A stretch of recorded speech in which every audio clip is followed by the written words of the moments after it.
Hello viewers, কেমন আছেন আপনারা? আজকে আমরা রান্না করব আলু দিয়ে গরুর মাংসের কষা। প্রথমে আমরা গরুর মাংসগুলো সুন্দর করে কেটে ধুয়ে পরিষ্কার করে নিয়েছি। এবার পেঁয়াজ কাঁচামরিচ কেটে নিয়েছি।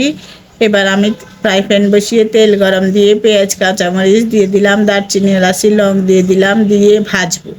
ভেজে লাল লাল করে নিয়েছি। এবার আমি আদা রসুন দিয়ে আরও কিছুক্ষণ ভাজবো। তারপর লবণ হলুদ গুঁড়ামরিচ দিয়ে দিলাম, দিয়ে আরও কিছুক্ষণ ভেজে নিলাম। তারপর আমি জিরা ধনিয়ার গুঁড়া, গোলমরিচের গুঁড়া আর গরম মশলা গুঁড়া দিয়ে দিলাম, দিয়ে আরও কিছুক্ষণ ভেজে নিয়ে এবার আমি গরু মাংসটা দিয়ে দেবো।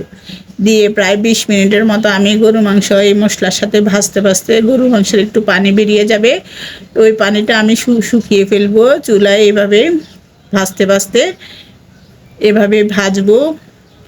একদম কালো কালো করে আমি ভাজি করে নেব ঢাকনা দিয়ে।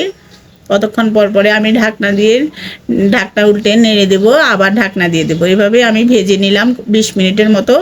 এবার আমি আলু দিয়ে দিলাম। আলু দিয়ে আমি প্রায় আরও 10 মিনিটের মতো ভাজবো। এভাবে মানে মাংসটা আমি ভাজি করতে করতে মশলার সাথে হালকা সেদ্ধ করে ফেলবো। তারপর সামান্য একটু গরম পানি দিব। এই যে ভাজা হয়ে গেছে, একদম কালো করে ভেজে নিয়েছি। তারপর এবার গরম পানি দিয়ে দিলাম, দিয়ে আরও কিছুক্ষণ রান্না করে এবার নামিয়ে নেব। এভাবে গরু মাংস রান্না করলে খুব টেস্টি হয়। আপনারা এভাবে রান্না করে খাবেন। যদি ভালো লাগে আমাদের রেসিপিটা, আমাদের চ্যানেলটা ফলো করে দিবেন। আজ এ পর্যন্ত। আল্লাহ হাফেজ। যে যেখানে আছেন ভালো থাকেন, সুস্থ থাকেন।